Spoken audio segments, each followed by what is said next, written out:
자, 저희들에게 오늘 주신 하나님의 말씀을 우리 함께 같이 봉독하도록 하겠습니다.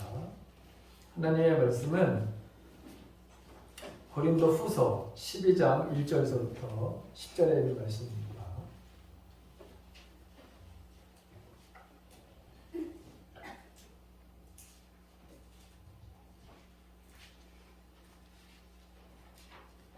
같이 봉독합니다. 시작. 무익하나마 내가 부득불 자랑하노니 주의 환상과 계시를 말하리라. 내가 그리스도 안에 있는 한 사람을 아노니 그는 14년 전에 셋째 하늘에 이끌려간 자라. 그가 몸 안에 있었는지 몸 밖에 있었는지 나는 모르거니와 하나님은 아시느니라. 내가 이런 사람을 아노니 그가 몸 안에 있었는지 몸 밖에 있었는지 나는 모르거니와 하나님은 아시느니라. 그가 낙원으로 이끌려가서 말로 표현할 수 없는 말을 들었으니 사람이 가히 듣지 못할 말이로다. 내가 이런 사람을 위하여 자랑하겠으나 나를 위하여는 약한 것들 외에 자랑하지 아니하리라. 내가 만일 자랑하고자 하여도 어리석은 자가 되지 아니할 것을 내가 참말을 함이라. 그러나 누가 나를 보는 바와 내게 듣는 바에 지나치게 생각할까 두려워하여 그만두노라. 여러 계시를 받은 것이 지극히 크므로 너무 자만하지 않게 하시려고 내 육체에 다시 곧 사람의 사례를 주셨으니 이는 나를 쳐서 너무 자만하지 않게 하려 하시니라. 이것이 내게서 떠나가게 하기를 위하여 내가 3번 주께 간구하였더니 나에게 이르시기를 내 은혜가 내게 족하도다. 이는 내 능력이 약한 데서 인정하여지니라 하시니라. 그러므로 도리어 크게 기뻐함으로 나의 여러 약한 것들에 대하여 자랑하리니 이는 그리스도의 능력이 내게 어울리게 하려 함이라.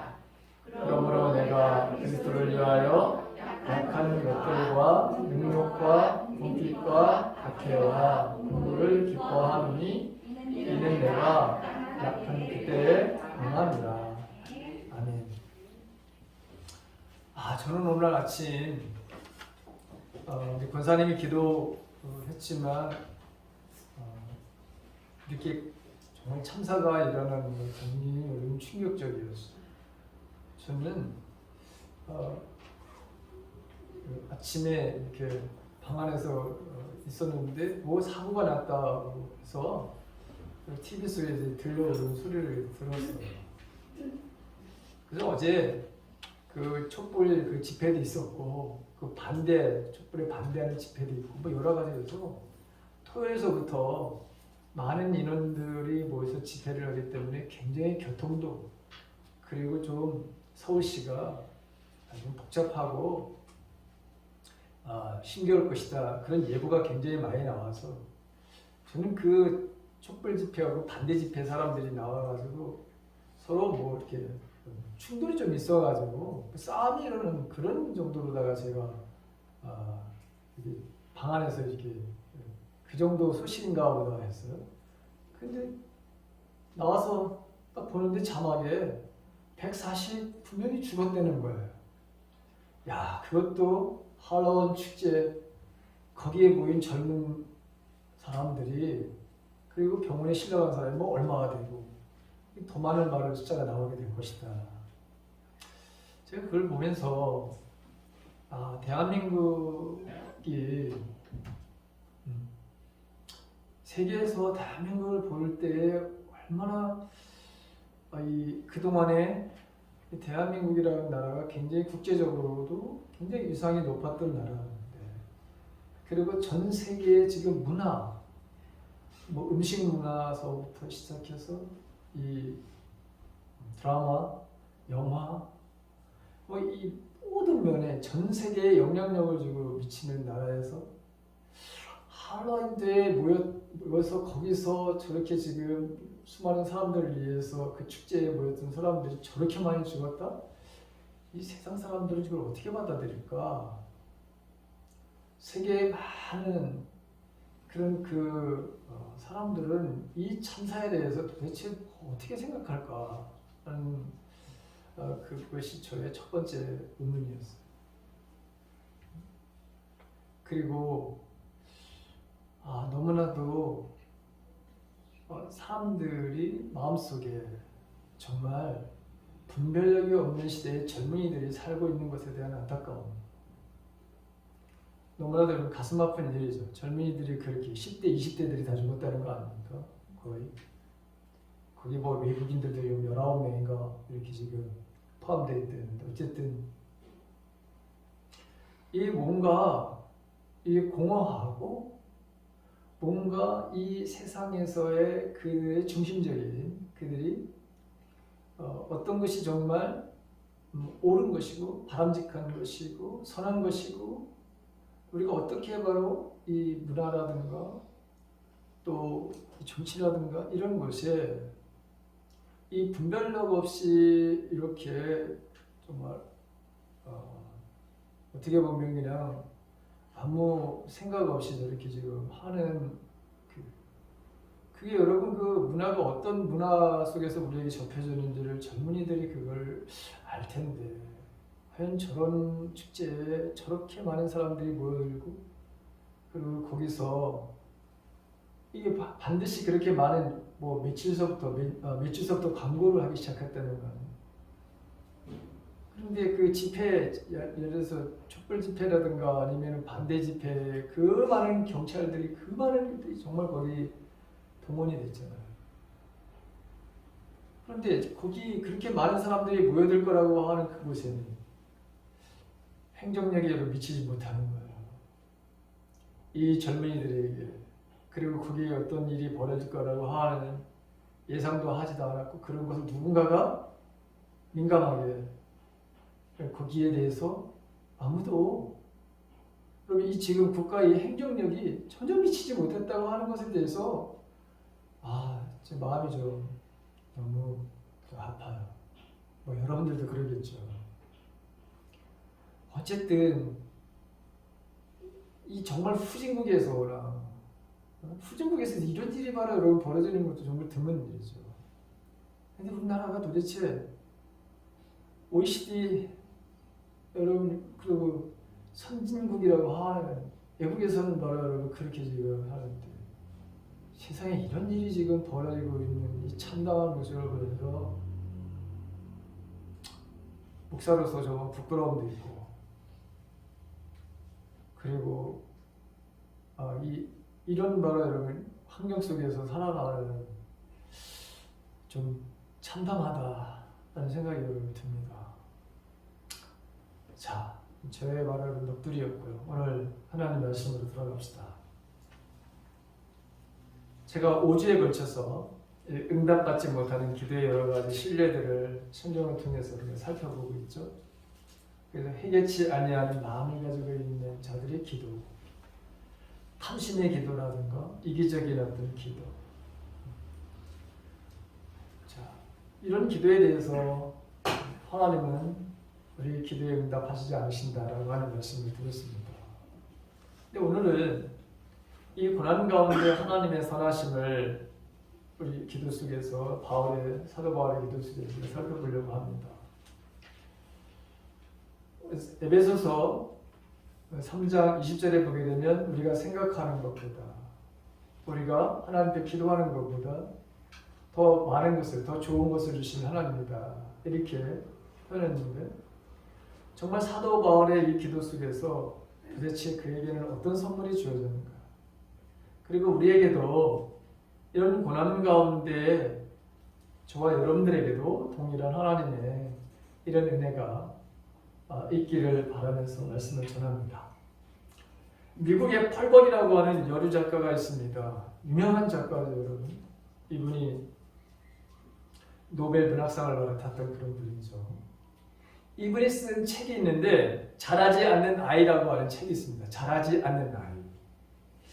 이 책은 펄벅이 자신과 자신의 정신지체 딸인 캐롤에 대해서 쓴 책인데, 펄벅은 원래 장로교회 선교사인 아버지를 따라 중국에서 오랫동안 살았어요.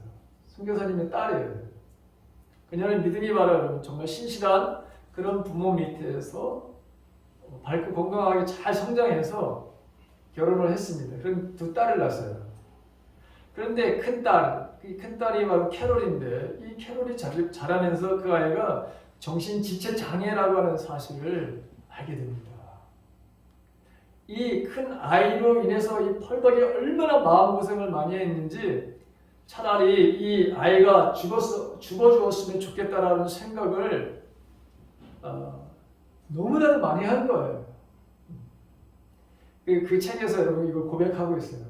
내 딸이 정말 죽었으면 좋겠다고 하는 생각을 너무 많이 했다는 거예요.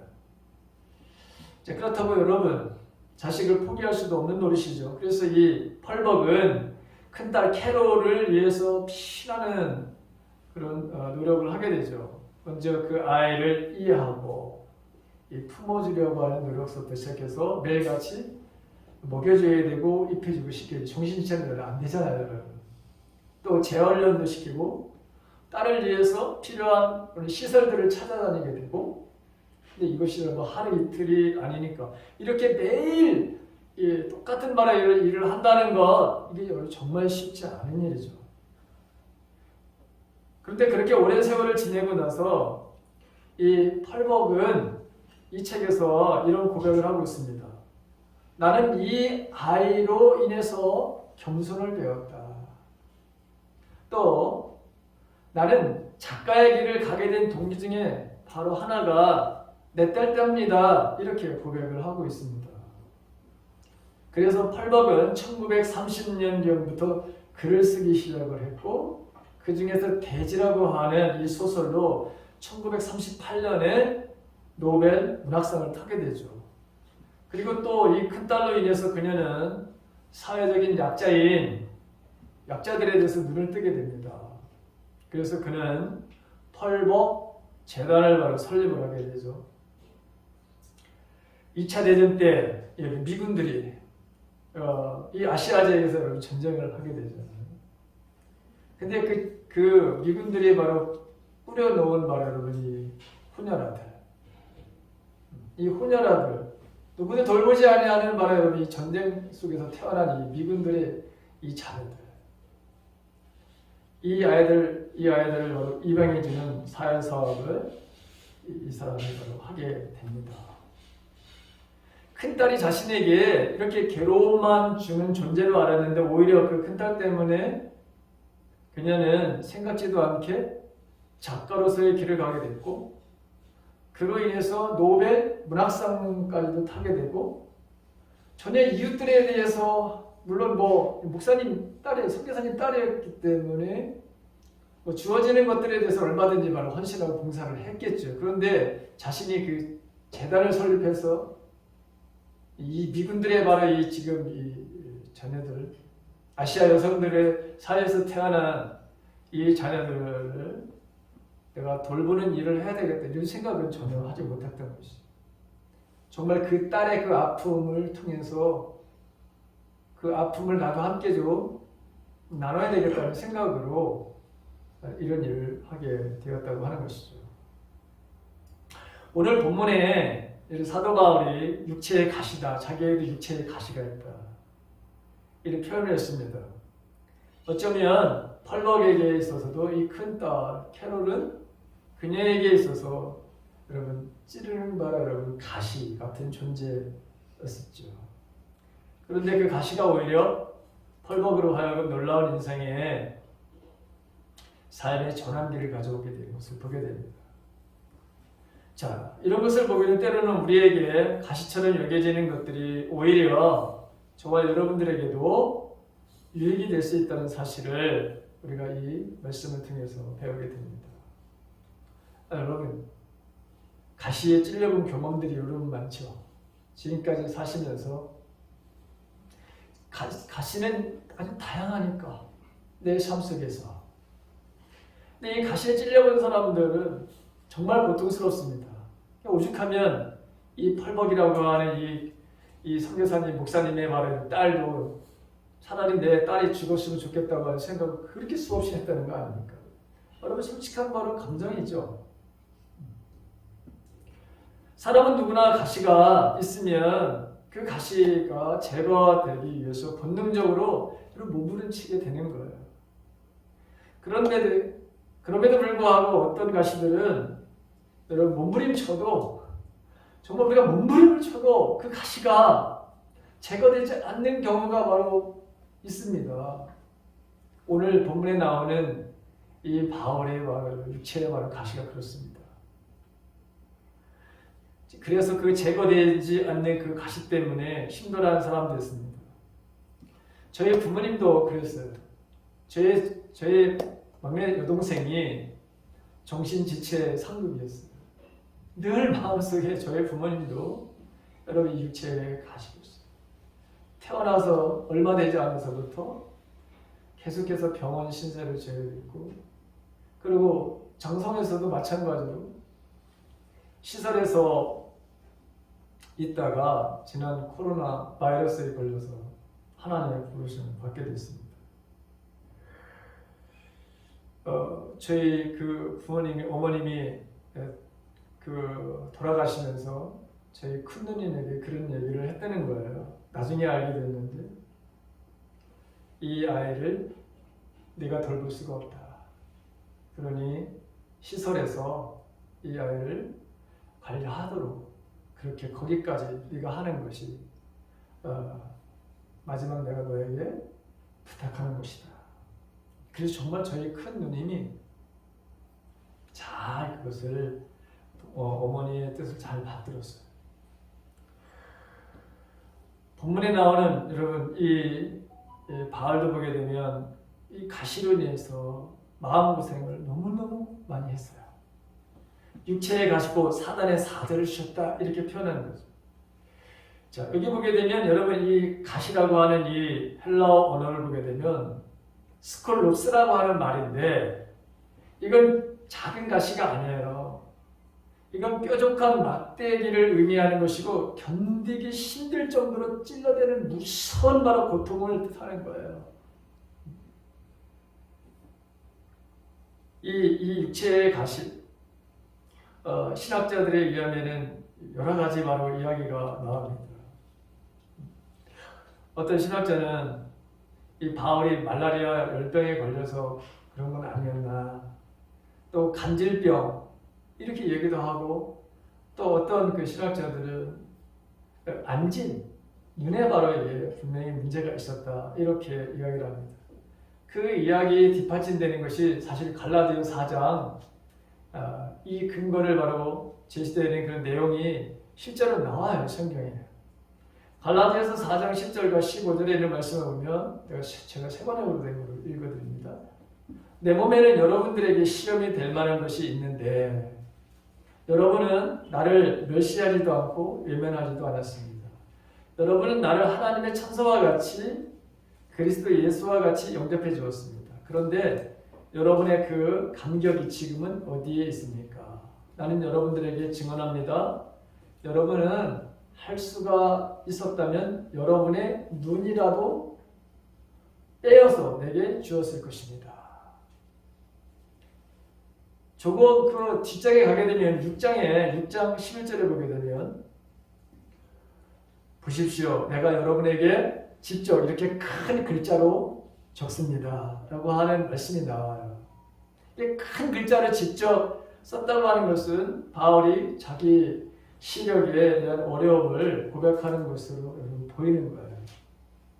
그러니까 바울의 이 육체의 가시 또는 사단의 사자가 어떤 질병이 있는지는 정확하게 알지만 이것을 근거로 해서 그에게 이 안질이 그의 가장 큰 그 가시였다라고 하는 것이죠.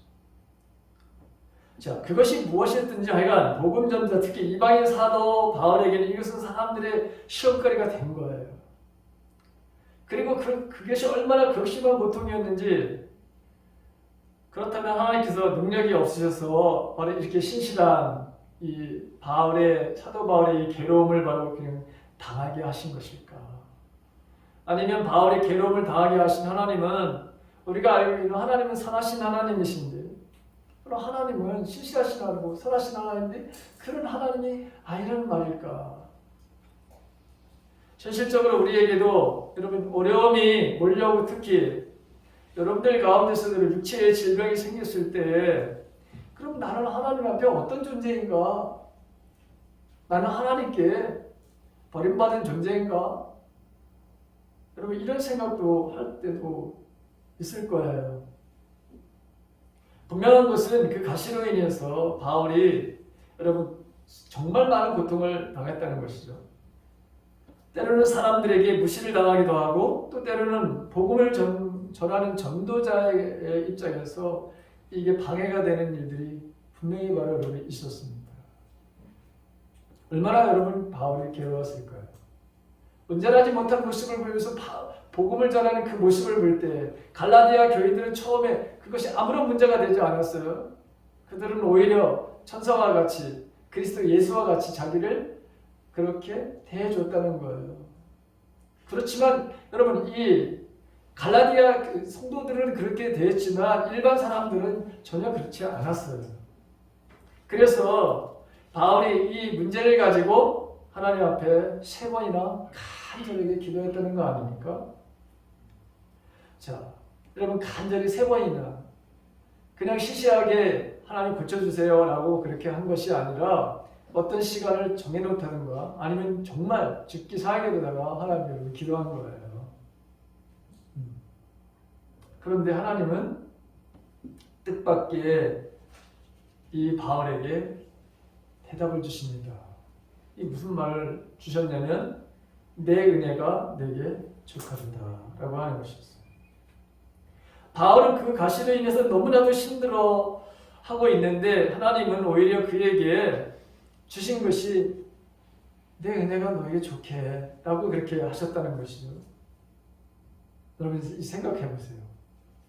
만약에 저와 여러분들에게 지금 하나님께 내가 내 어떤 육체의 가시의 문제를 가지고 기도하고 있는데 그것에 대해서 하나님께서 내가 너에게 주는 것이 지금 최고의 선물을 주고 있는 거야 라고 그런 음성을 듣는다면 여러분들은 과연 그것을 받아들일 수 있겠습니까?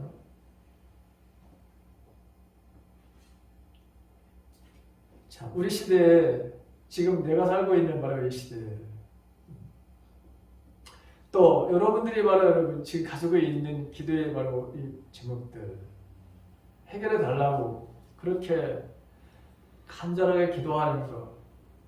그런데 지금 이게 내가 너에게 주는 최고의 선물이야 라고 그렇게 응답을 받은다면 그렇게 말씀하신다면 과연 얼마나 우리는 이것이 하나님의 응답이고 그걸 기쁘게 정말 받아들일 수 있을까?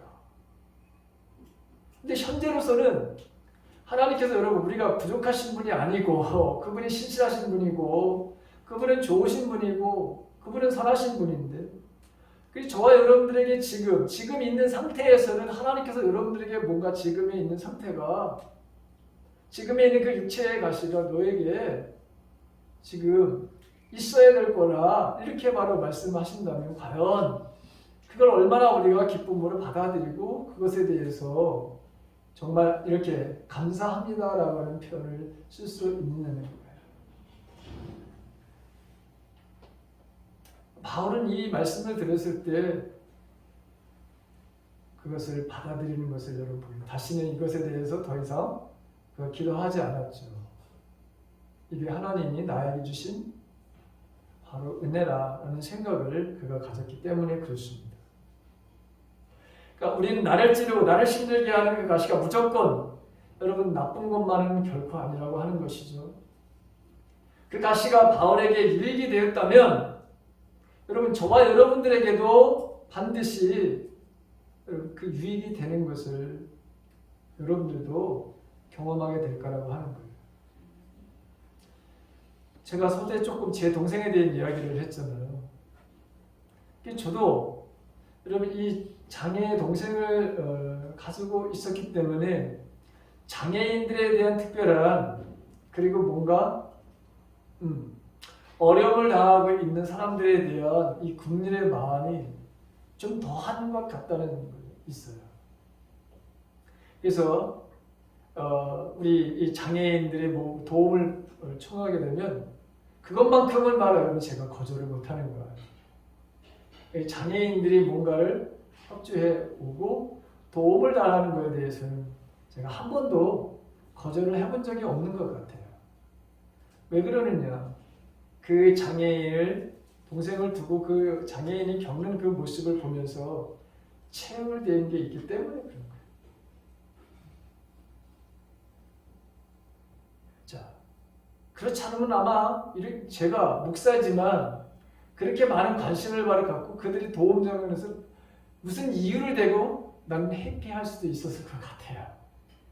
그런데 실제로 난 그 장애인 그 동생을 보면서 너무 많은 것을 저는 배웠어요. 그의 심성을 통해서 정말 천사와 같은 모습도 보게 되고, 남을 바로 자기는 그렇게 힘들고 우리 눈에는 엄청나게 어렵고 힘들지만 그러나 사람들을 보는 눈이 다르고 자기가 그렇게 어려운데도 다른 사람을 생각하고 배려하는 것들이 이게 너무너무 저에게 큰 감동을 주는 일들이 너무 많아요. 그래서 저는 너무 많은 것을 배웠어요. 그래서 그렇게 하나님께서 그런 동생을 주신 것에 대해서 저는 너무너무 감사했어요. 처음에는 이해가 되지 않은 부분이 있었지만 점점 더 이 동생을 통해서 하나님은 나에게 이러한 바로 은혜를 나에게 주시는구나 라고 하는 것을 너무너무 많은 것을 배웠어요. 정말 하나님의 바로 은혜였던 것을 저는 고백합니다. 저렇게 인생을 정말 아름답게 깨끗하게 살 수 있을까? 그리고 자신의 그런 불편함에 대해서 조금 더 그것을 잘 표현하지 않을 뿐만 아니라 자신의 불편함을 오히려 다른 사람들을 배려하는 그런 모습을 보면서 저는 제 자신에 있는 이기적인 마음, 이런 것들이 얼마나 이것이 하나님 앞에 부끄러운 그런 걸 많이 저는 보고 좀 더 겸손해졌다는 생각을, 그리고 하나님 주신 은혜에 대해서 정말 더 감사하는 마음을 살아야 되겠다는 생각이 더 많이 들었어요. 자, 오늘 가시를 없애달라고 기도하는 바울에게 어떤 하나님의 은혜가 임하기는 내가 너에게 주는 은혜가 정말 좋게 라고 하는 것을 첫 번째 말씀하시고, 두 번째는 바울에게 있어서 하나님께서 놀라운 겸손의 선물을 주시는 것을 보게 됩니다. 7절 말씀을 보게 되면 여러 계시를 받은 것이 지극히 힘으로 너무 자고하지 않게 하시려고 내 육체에 가시고 사단의 사자를 주셨는데 이는 나를 쳐서 너무 자고하지 않게 하려 하십니다. 그래서 여러분, 자고한다는 거 스스로 바로 높이는 것이죠. 다른 말로 교만이라고 하는 것인데, 바울은 여러분 하나님으로부터 정말 많은 은혜를 받은 사람이죠. 본문 1절서부터 4절에 나오는 바로 여러분 이 환상 가운데 셋째 하늘에, 즉 올라가면 천국에 다녀오는 그런 체험을 여러분 고백하고 있어요. 여기서 바울 자기 자신이 갔다 왔는데 자기 자신이 갔다 온 것을 제3자의 형식을 빌어가지고 자신의 체험을 이야기하는데, 여러분 그 정말 내가 이런 이야기를 하게 되면 다른 사람이 나를 더 이상하게 높이 자기를 생각할까봐, 더 하나님보다도 자기 자신을 더 믿음의 사람들이 더 자기를 높여줄까봐 여러분 이런 표현을 여러분 쓰고 있는 거예요. 얼마나 여러분 겸손한 사람입니까? 하나님께 큰 은혜를 받았다는 사실을 바로 이렇게 표현하고 있는 것이죠.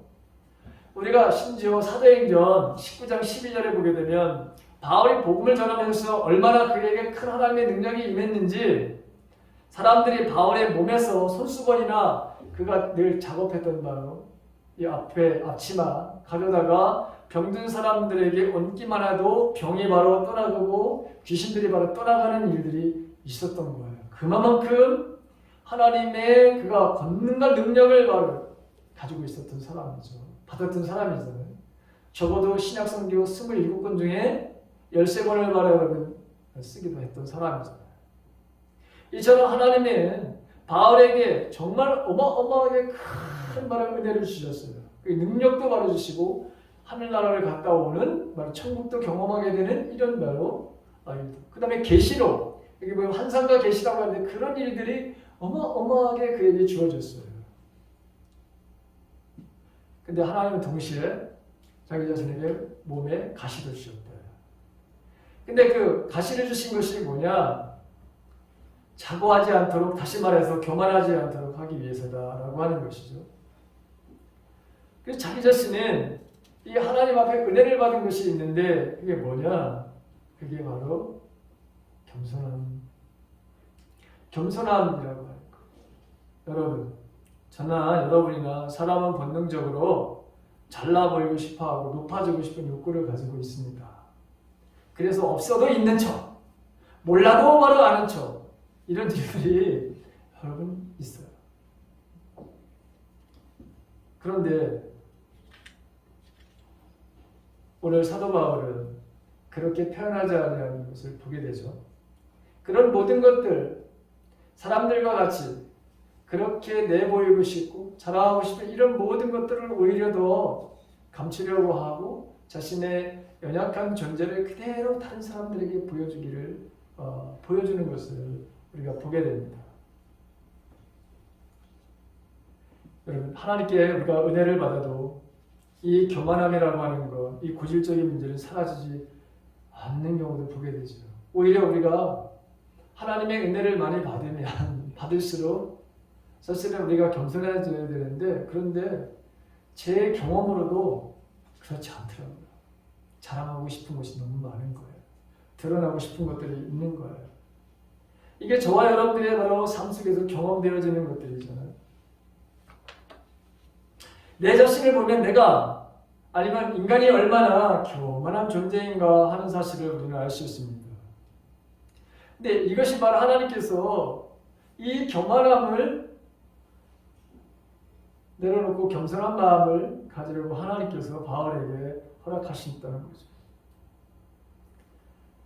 그래서 바울은 겸손함을 배웠다라고 하는 것입니다. 내가 이런 사람을 위하여 자랑하겠으나 하면서 나를 위해서 약한 것들 위해 자랑하지 아니하리라. 내가 만일 자랑하고자 하여도 어리석은 자가 되지 아니할 것은 내가 참말함이라. 그러나 누가 나를 보는 바와 같이 내게 듣는 바에 지나치게 생각할까 두려워하여 그만둔다. 사람들은 여러분 자기를 더 없는 것도 포장해서 이야기를 하려고 하는 것이죠. 그런데 오히려 있는 것마저도 자기 자신의 하나님보다도 더 높일까봐 드러낼까봐 자기는 오히려 그만둔다. 이렇게 이야기하는 것을 보게 됩니다. 오늘 여러분, 저와 여러분들 어떻습니까? 내가 여러분 이 기도하는 가운데 여러분들의 기도 응답이 없다고 우리가 불만과 불평에 바로 여러분 삶을 살아가는 그런 모습은 없는지, 특별히 이 육체의 바로 고난 앞에 과연 여러분들은 지금 어떤 모습으로 서 있습니까? 여러분, 이 고린도 교회에는 그 당시 이 거짓 교사들로 인해서 교회 안에서 바울에 대해서 여러분, 바울은 말주변이 없어. 말을 제대로 못해. 그 다음에 바울은 사도가 아니야. 예수님 시대에 예수님이 부르지 않는 사람이었어. 그리고 교활하게 성도를 속이고 있어. 이래가지고 여러분 그 지금 고린도 교회 안에 여러 가지 문제가 있었거든요. 바울에 대해서. 그리고 그 공동체 안에 여러 가지 문제가 있어서 분쟁이 일어나기도 하고 서로 고소하는 고발 사건도 일어나기도 하고 뭐 이런 일들이 있었어요. 근데 고린도 후서를 쓰게 된 고린도 전서는 여러 그런 문제가 있지만 고린도 후서는 사실 사도 바울에 대해서 공격하는 일들이 너무나도 많은 거죠. 그러면 고린도 교회 안에 이런 문제들을 바로 수습하기 위해서 썼는데 자신이 개척하고 그리고 자신이 바로 정말 애써서 애정을 가지고 바로 교회를 바로 세웠는데 이 거짓 소문들에 대해서 돌고 여러분 지금 사도 바울의 이 마음이 어땠을까? 여러분 거기에 대해서 아니라고 강력하게 뭔가 변명이 아니라 여러분 거기서 편지를 쓰고 싶은 마음들이 있었겠죠. 그런데 오히려 자기가 대단한 많은 사람이라고 하는 것을 쓰지 않냐고 오히려 그렇지 않다라고 하는 것을 더 강조하고 있는 그 모습을 여러분 보는 거예요. 바울이 이 가시로 인해서 얼마나 겸손한 사람으로 바뀌었는가 하는 사실을 오늘 우리가 보게 됩니다. 자신을 인정하지 않는 사람들 앞에서 바울은 끝까지 자신을 낮추고 겸손한 모습을 보이고 있습니다.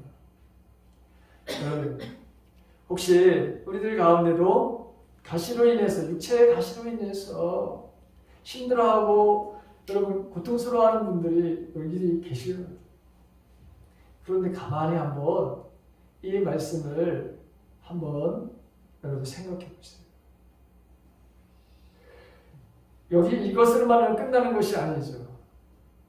자, 귀중한 바로 이 겸손뿐만 아니라 정말 놀라운 바로 하나님의 은혜를 그가 경험하는데 두 번째는 하나님께서 그에게 어떤 바로 하나님이 선물을 주시느냐. 그 약함을 통해 가지고 주님의 능력이 그에게 항상 정말 폭발적으로 일어나게 하나님이 선물을 주셨다고 하는 거예요. 9절과 10절에 있는 말씀을 보게 되면 거기 내 은혜가 내게 족하다 했어. 근데 내 능력이 약한 데서 온전하여짐이라 하신지라 이러므로 도리어 크게 기뻐함으로 나의 여러 약한 것들에 대해 자랑하리니 이는 그리스도의 능력으로 내게 머물게 하려 함이라 했습니다. 내게 머물게 하려 합니다. 무엇이? 그리스도의 능력이 하나님의 바른 능력이 내게 항상 머물게 합니다. 이렇게 표현하고 있죠. 여기 9절과 10절에 보게 되면 약하다는 그 형용사가 4번이나 나오고 있습니다. 한 번은 9절에 나오고 예수님이 말씀하신 거 나머지 3번은 바울이 직접 자기 자신에 대해서 약하다는 표현을 쓴 거예요.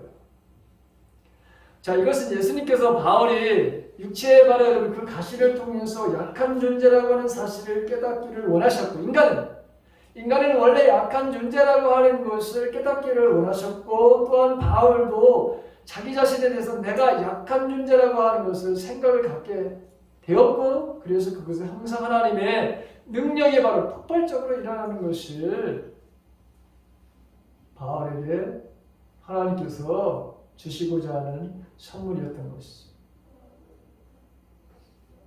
여러분 저와 여러분들을 한번 보세요.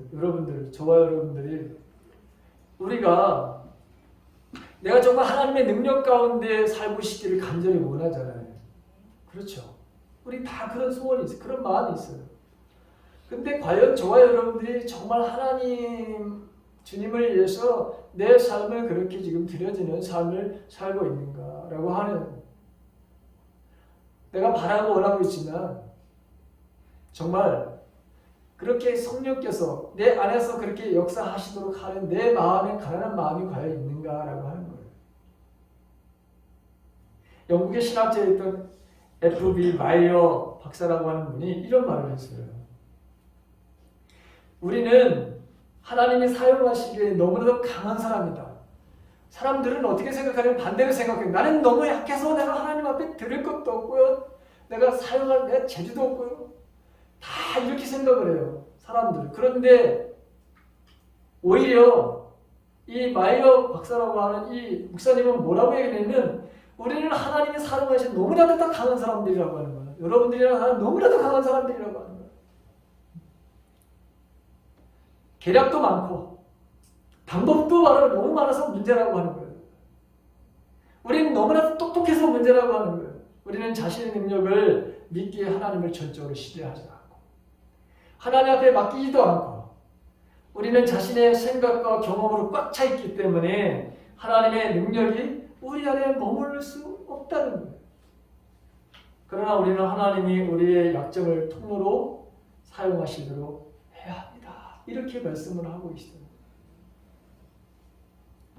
하나님은 정말 바울을 통해서 언제나 하나님의 능력이 정말 폭발적으로 늘어나는 것들을 보여주고 싶으셨던 거예요. 나타나고 싶었던 거예요. 그래서 사도 바울은 정말 그렇게 자신이 겸손해지고 그러다 보니까 정말 자신 안에서 놀랍게 하나님의 역사가 일어나는 것들을 보게 된 거예요. 그래서 나에게 이런 하나님의 능력이 머물러 있기를 간절히 바라면서 오히려 기뻐했고 이것을 바로 온전하게 받아들였다고 하는 것이죠. 자신의 약점을 통로로 해서 하나님의 능력이 나타나는 것들을 보여주는, 드러내는 삶, 이것이 하나님의 원하시고 하나님의 뜻이었구나라고 하는 걸 받아들이고 이것에 대해서 감사했다고 하는 거예요. 자, 그렇다면 여러분, 저와 여러분들이 앞으로 우리의 바로 여러분 삶들 속에서 지금도 현재 있는 이 육체의 바로 가시, 여러분들에게 바로 육체적인 가시가 다양하게 있을 텐데 그것이 자녀일 수도 있고요. 여러분들 어떤 경제적인 문제도 있고 실제로 내 육체에 바로 아픔이 있고 이런 다양하잖아요. 그렇다면 여러분 우리는 어떻게 기도해야 될까? 어떻게 바로 우리가 하나님 앞에 이 육체의 가시에 대한 자세를 어떻게 하나님 표현해야 될까? 나를 괴롭히는 육체의 가시. 자, 제가 이 말씀을 묵상하면서 자, 이 나에게 있는 이 육체의 가시 압도하는 여러분 이 지금 나를 바로 짓누르는 바로 그거보다도 더 큰 하나님의 은혜가 임하도록 그래서 그 가시가 있음에도 불구하고 그것이 없어지지 않음에도 불구하고 우리가 내 삶을 우리에게 주어진 삶을 끝까지 잘 살아낼 수 있도록 여러분들 기도해야 되는 거죠. 저와 여러분들도 기도해야 합니다. 자 보십시오. 지금 오히려 사도 바울은 이 육체의 가시 때문에 복음을 전하는 것이 지장을 받지를 않습니다. 오히려 자기 생각에는 이 육체의 가시 때문에 복음을 전하는데 엄청난 장애가 있다고 생각했는데 완전히 그 생각을 바로 뒤바꾸는 거예요. 하나님께서. 오히려 그 육체의 가시 때문에 겸손해진 마음속에 나약해진 마음속에 그것을 감사하는 마음속에 하나님은 그에게 정말 그의 지녔던 그 아무렇지도 않았다는 거 정말 별볼일 없던 행주 여러분 그 손수건이죠 아니면 앞치마 그것을 사람들의 말하는 병든 사람들에게 올려놓아도 그 종이 바로 낳거나 귀신이 바로 나가는 놀라운 역사를 그에게 하나님께서 주셨던 것이죠. 그래서 저와 여러분들은 우리는 다시 말해서 여러분 가시를 압도하는 은혜의 능력이 임하도록 저와 여러분들은 하나님께 여러분 기도해야 하는 것이죠. 왜냐하면 나를 찌르는 그 가시가 고통이 아플수록 더 엎드려 주님의 은혜를 더 간절히 사모했고 그리고 그를 통해서 하나님 역사하시는 것을 늘 보았던 바울처럼 그렇게 저와 여러분들이 주님을 향해서 하나님을 향해서 우리 또한 그렇게 저와 여러분들이 기도하는 삶을 살아가기를 간절히 바랍니다. 이제 제가 한 가지 간증을 하고 우리 같이 여러분 이 마지막 찬양을 좀 하도록 하겠습니다. 우리가 여러분 지금 이제 부르게 될 낙하때 강한 대신에라고 하는 이 음악이 어떻게 해서 나오게 됐는지 미국의 오클라호마라고 하는 그 주의 시골 마을에 한 소년이 살고 있는데 할아버지가 목사였어요. 거기서 태어났어요. 이 소년은 어릴 때부터 늘 교회 다녔지만 아버지에게 칭찬을 잘 받지 못하고 그렇게 자랐어요. 중학생이 되어서 사춘기가 되면서 그는 동성인 남자아이들과 사랑을 여러분 시험하기 시작했어요. 결국 동성애에 빠졌어요. 후에 이게 오클라호마 크리스천 대학에서 입학했지만 대학에서도 이 비밀리에 동성 친구와 은밀한 만남을 이어갔어요. 그러던 중 멜린다라고 하는 여학생을 만나게 됐는데 이성과의 말을 사랑을 시도해 보게 된죠. 결국 대학 졸업을 앞두고서 나는 너를 불행하게 만들고 싶지 않아 하면서 헤어지게 됩니다. 멜린다라고 하는 이 여성이 인간적으로 너무나 좋았지만 성적으로 다 끌림을 여러분 느끼지 못했기 때문에 헤어지자고 먼저 그런 거예요. 그러면서 얼마나 고통스러운지 자살도 바로 시도를 합니다. 나는 도대체 목사에 가서 할아버지가 목사야. 그런 절망 속에 빠져있던 그는 자신의 병을 고치기 위해서 마지막 시도로 신학교에 갈까 고민을 하게 됐는데, 그때 크리스천 친구 하나가 갑자기 전화를 걸어옵니다. 그리고 이렇게 말합니다.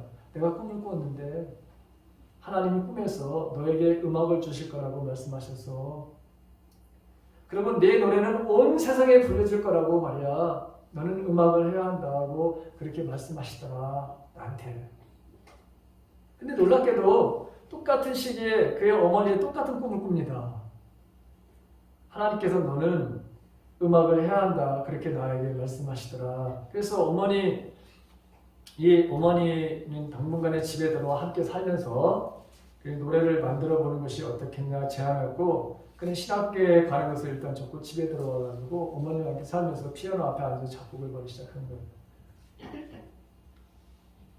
그래서 그 노래를 써내려가면서 시편과 사무엘서의 다윗의 생활을 읽었고, 다윗에게 주신 하나님 말씀이 뭐냐면 마음에 합한 사람이라고는 은혜, 이 은혜를 말하려면 간절히 구했어요.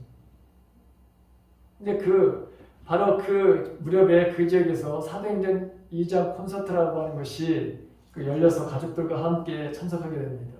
그 집회에서 정말 큰 은혜를 받습니다. 그 콘서트에서 찬양하는 사람이 멘트를 이렇게 했어요. 주님께서 용서하지 못할 죄도 없고 치유하지 못할 죄도 없습니다. 그러므로 당신의 죄를 더 이상 숨길 필요가 없습니다. 그는 당신을 너무나 사랑하셔서 기다리고 계십니다. 딱 이 찬양하는 멘트를 딱 하면서 이렇게 인도하는 거예요. 여기에서 바로 자기가 이제 이 동성애로에 바로 끌리는 육체의 가시보다 훨씬 더 큰 은혜가 자기의 삶에 부어지는 것을 느끼게 됩니다. 그때 통해서 만들어진 노래가 바로 약할 때 강한 대신에 라고 하는 말로 오늘 우리가 부르게 되는 바로 이 찬양입니다. 이 곡을 만든 사람, 이 데니스 전이건이라고 하는 사람인데, 이 변화된 후에 대학 시절에 헤어졌던 이 멜린다와 다시 만나서 결혼을 합니다. 그리고 자그마치 자녀를 9명이나 낳습니다. 그 9명이나 낳고 행복하게 잘 살고, 이 주님의 은혜의 능력으로 변화된 여러분 그 인생을 살면서 하나님께 귀하게 쓰임 받고 있다고 하는 사실. 자, 이 시간 여러분 자신의 인생 속에서 내가 그렇게 저기 농성이에요. 그렇게 자기도 자살을 하려고 하는 그런 식. 자기의 바로 여러분 이 육체의 가시 때문에 그렇게 했는데 하나님께서 자신을 바로 여러분 치유하시고 이 전 세계적으로도 이게 불려지는 노래가 되었어요. 함께 같이 부르시겠습니다. 우리 찬양단도 한번 같이 앞에 좀 나오시면 찬양 제가 하는 것보다 같이 좀 하는 게 좀 나을 것 같아요. 네, 집사님 나오세요. 찬양 나오세요. 같이 한번 불러봅시다. 약간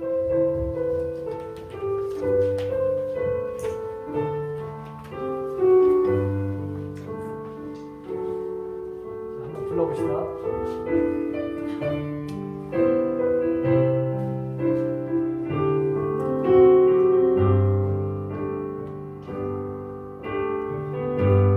약할 때 강한 대신에 나의 보혜가 되신 주 나의